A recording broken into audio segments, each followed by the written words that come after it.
सो hi everyone. तो कैसे हो आप सभी लोग? I hope everyone is fine. तो काफ़ी टाइम के बाद तो वीडियो नहीं बना रहा, बट मैं एनालिसिस कर रहा था कि जो स्टूडेंट्स हैं उनको क्या प्रॉब्लम आ रही है एंड किस चीज़ में प्रॉब्लम आ रही है। आप लोगों का काफ़ी अच्छा रिस्पॉन्स आया एंड जो मतलब टॉपिक निकल के आया है वो है सब्जेक्ट। तो अगर जो भी इस चैनल पे नए हैं तो सबसे पहले अगर आपको केएस के बारे में जो सिलेबस है या जो बुक लिस्ट है उसकी वीडियोस पहले बन गई है, एंड जो भी नए बच्चे आ रहे हैं वो प्लीज़ वहाँ पे जाके पहले जो सिलेबस है उसको देखें, क्योंकि आप जिस भी एग्ज़ाम की तैयारी कर रहे हो तो आपको एक ब्रॉड वे में सिलेबस पता होना चाहिए। तो सबसे पहले आप सिलेबस चेकआउट मारें कि आप इसको तैयार कर सकते हो कि नहीं कर सकते हो। अगर कर सकते हो दैन वेल एंड गुड, अगर नहीं कर सकते हो तो स्विच करें दूसरे एग्ज़ाम में, क्योंकि टाइम वेस्ट नहीं करना है।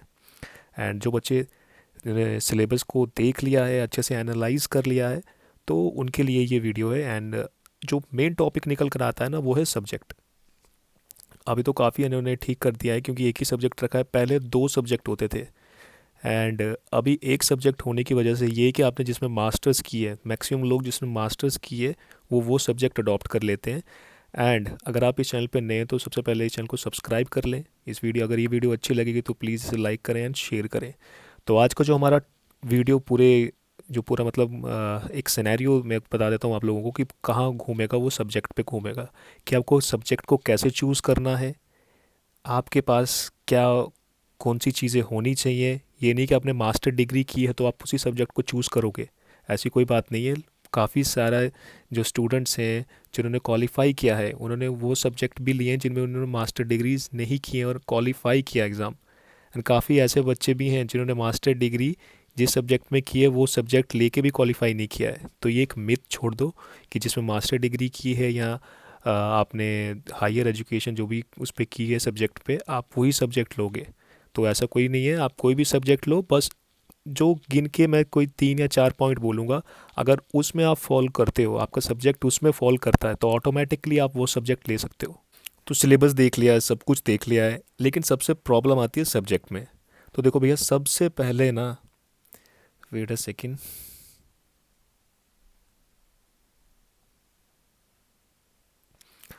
तो सबसे पहले जो पॉइंट है वो है आपका इंटरेस्ट। आप सब्जेक्ट वही लो जिसमें आपका इंटरेस्ट है। इंटरेस्ट ये नहीं है कि मतलब हाँ मेरे को अच्छा लगता है तो मैं इसको लूँगा। इंटरेस्ट ये है कि आपको जो ये एग्ज़ाम है ना, ये एग्ज़ाम कोई 2-3 महीने की गेम नहीं है। ये गेम चलने वाली है आपकी साल। अगर बीच में कुछ पंगे नहीं हुए, क्योंकि आप लोगों को पता है जेकेपीएससी की हिस्ट्री, आपको पता है कि इसमें क्या होता है क्या नहीं होता है। अगर नॉर्मली जो नॉर्मल ईयर निकलेगा, कुछ बीच में कुछ पंगे वगैरह नहीं हुए, कोई रेट या कोई भी कोर्ट केसेस वगैरह नहीं हुए, तो 1 साल से थोड़ा सा मतलब आप रख लो कोई 13-14 महीने चलेगा ये एग्ज़ाम। एंड इस एग्ज़ाम में आपके पास जो सब्जेक्ट होगा वो इंटरेस्ट के साथ साथ आपको क्या होना चाहिए, उसमें मज़ा आना चाहिए। इंटरेस्ट नहीं कि बस मेरे को अच्छा लगता है पढ़ना 1-2 घंटे नहीं, क्योंकि सब्जेक्ट को आप ज़्यादा से ज़्यादा टाइम दोगे तो आपको 12 या 13-14 महीने इसको चलाना है। तो आप सोच सकते हो कि आपको कितना इंटरेस्ट होना चाहिए इसमें। मतलब आप एक टाइम पे आके बोर नहीं होने चाहिए कि यार मैं बोर हो रहा हूँ। जब आप अगर बोर हो गए ना सब्जेक्ट से तो ऑटोमेटिकली आपका इंटरेस्ट हट जाएगा। तो आपको ये बात ध्यान में रखनी है कि जो भी सब्जेक्ट आप चूज़ करोगे ना सबसे पहले, तो उसमें सबसे पहले आपका इंटरेस्ट होना चाहिए। एंड आपके दिमाग में एक ब्रॉड फिगर होनी चाहिए कि इसको 12 या 14 महीने तक, ठीक है, 12 या 14 महीने आपको अच्छे से खींचना है, विदाउट आपका जो इंटरेस्ट है वो लूज़ हुए। क्योंकि अगर इंटरेस्ट लूज़ हुआ तो ऑटोमेटिकली पेपर लूज़ हो जाएगा, सीधी सी बात है। ठीक है। मेन पॉइंट क्या है, सब्जेक्ट जब भी चूज़ करना है दिमाग में सबसे पहले आपने क्या पॉइंट डालना है, इंटरेस्ट। आपका इंटरेस्ट होना चाहिए। जो दूसरा है वो है, अरे ये स्टिक क्यों नहीं चल रहा है, वो है नॉलेज। ठीक है, एक सेकेंड।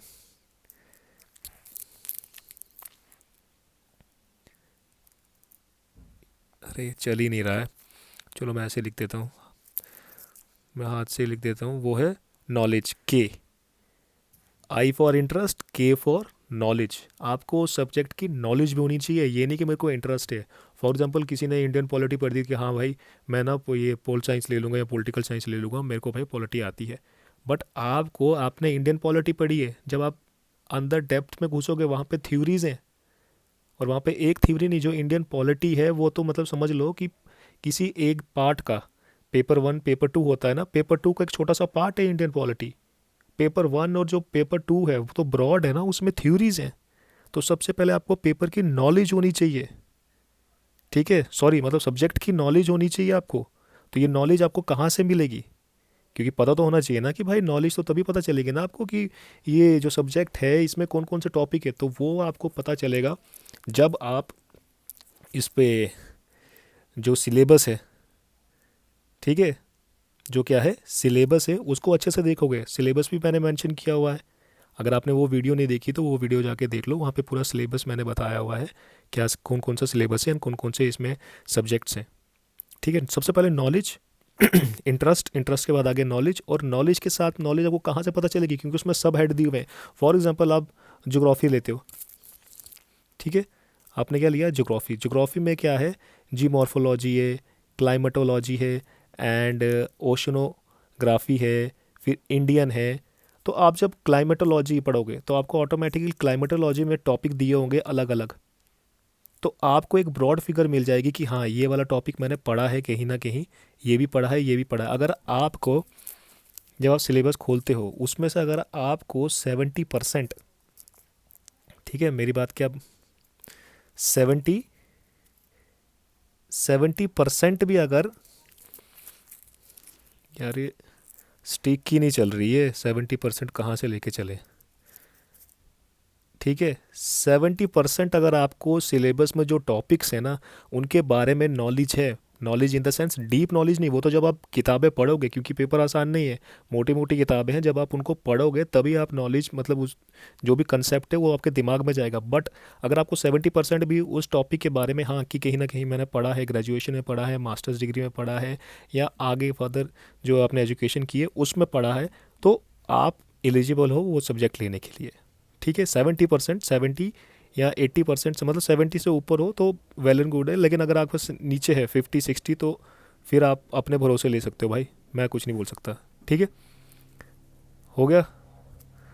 एंड ये हो गई नॉलेज, इंटरेस्ट, नॉलेज एंड अब आपने इंटरेस्ट भी आपको, ठीक है, अच्छे से आपने देखा है कि हाँ नॉलेज भी है आपको, आपने सिलेबस भी अच्छे से देख लिया है, लेकिन अब आपने क्या करना है, क्वेश्चन पेपर, वो कौन से, previous year question papers, mains के, खासकर मेंस के, क्योंकि प्री निकल जाएगा। अब आप प्रिपरेशन आपकी कंटिन्यू है, अगर आप 4 साल से प्रिपरेशन कर रहे हो तो आपका प्री निकल जाएगा।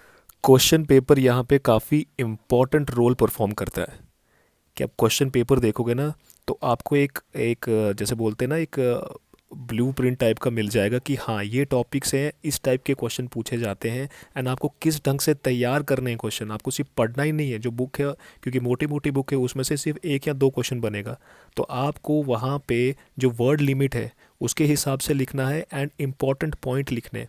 तो क्वेश्चन पेपर इसलिए भी चेकआउट किया जाता है कि क्वेश्चन किस ढंग से पूछेंगे और हम आंसर किस ढंग से फ्रेम करेंगे। तो जब आपके दिमाग में क्वेश्चन होगा तो ऑटोमेटिकली जब आप बुक पढ़ रहे होंगे, ये मतलब आप जो भी बुक पढ़ रहे होंगे उसमें से जब आप रीड कर रहे होंगे तो ऑटोमेटिकली आपको इंपॉर्टेंट पॉइंट हैं उनको अंडरलाइन करना है, एंड जो भी मतलब एक जिसको बोलते हैं short hand type notes, synopsis, उस ढंग से तैयार करने हैं। ठीक है, ये सबसे प्रॉब्लम आती है भाई सब्जेक्ट चूज़ करने में। तो सब्जेक्ट चूज़ करने का सबसे पहला आ गया कि आपको इंटरेस्ट होना चाहिए उस सब्जेक्ट में, उस सब्जेक्ट की नॉलेज होनी चाहिए, एंड जो कि आपके पास क्वेश्चन पेपर्स हैं, प्रीवियस ईयर क्वेश्चन पेपर, उनको फाइंड आउट करो, क्वेश्चंस को देखो, अगर आपसे बन रहे हैं तो आप वो सब्जेक्ट चूज़ करो।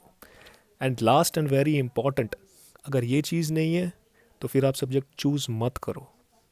ठीक है, और वो कौन सी चीज़ है, वो है मटीरियल, वेरी इंपॉर्टेंट, मटीरियल।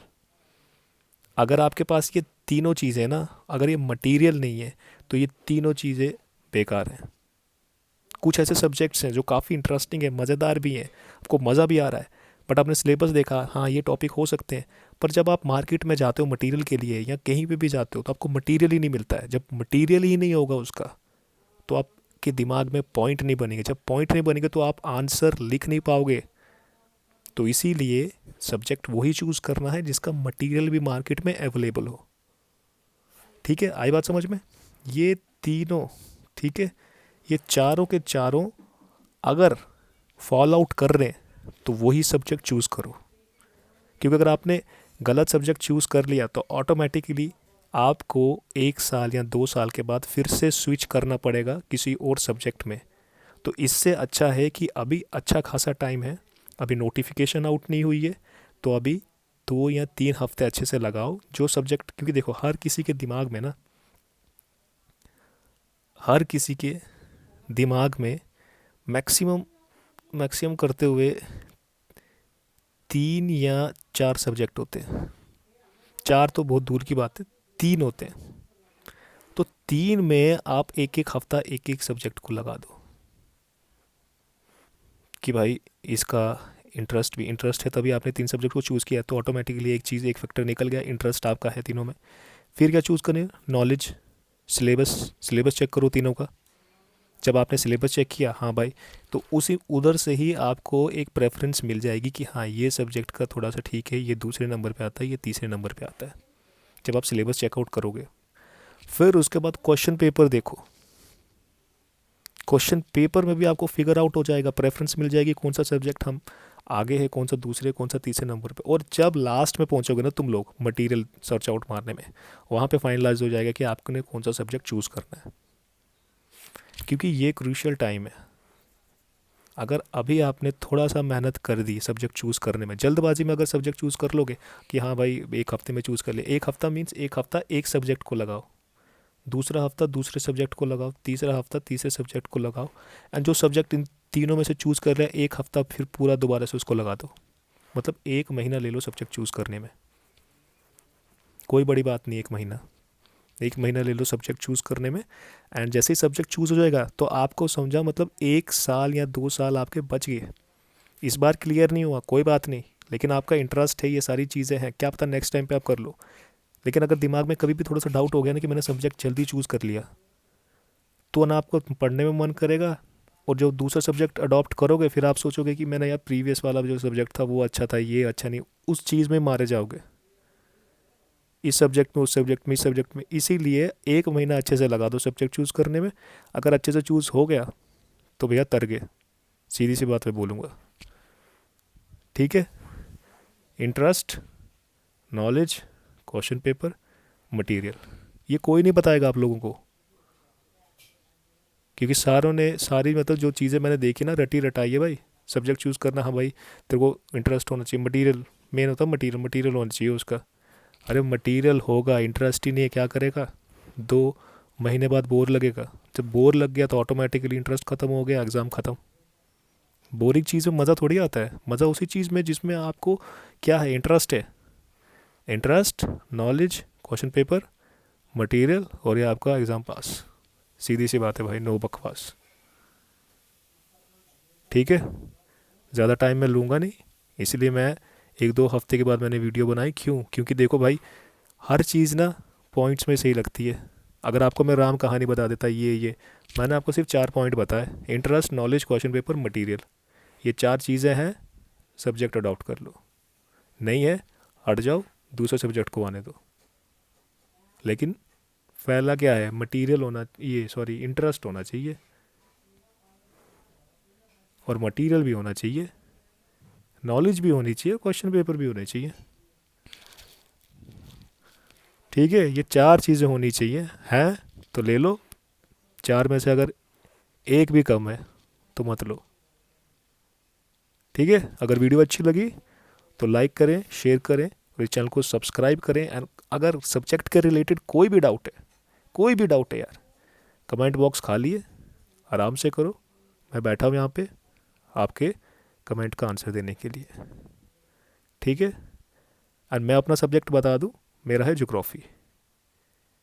ठीक है, ज्योग्राफी के रिलेटेड अगर आपको कुछ भी मटेरियल चाहिए, कुछ भी आपको डाउट है कि ज्योग्राफी कैसा सब्जेक्ट के, या कौन सी बुक चाहिए या कौन सा चाहिए, मैं यहाँ पे आपको पूरा अच्छे से रिप्लाई दूंगा, मटेरियल भी दे दूंगा, कोई दिक्कत नहीं है। मेरे से जितना हो सकता है उतना मैं कर दूंगा। ठीक है, मेरा ज्योग्राफी है, एंड आप अपना चूज़ कर लो आपका कौन सा है कौन सा नहीं है। एंड मैं अभी तैयारी नहीं कर रहा हूँ, ठीक है, क्योंकि मेरा कुछ इंटरेस्ट चेंज हो गया है। एंड बस ये है कि हाँ, मैंने भी इस एग्ज़ाम में थोड़ा सा इंटरेस्ट दिखाया था, थोड़ी बहुत नॉलेज है वो आप लोगों के साथ शेयर कर रहा हूँ। अगर आपको अच्छा लग रहा है तो इट्स ओके, अगर नहीं लग रहा है तो फिर भी इट्स ओके, ठीक है। मटेरियल मेरे पास है, किसी को चाहिए होगा तो मैसेज कर सकता है, मैं पीडीएफ बना के किसी भी मीडियम के थ्रू आपको दे दूँगा, ठीक है। तो थैंक यू सो मच, मिलते हैं नेक्स्ट वीडियो में, तब तक के लिए तैयारी करते रहो। Bye everyone, see you.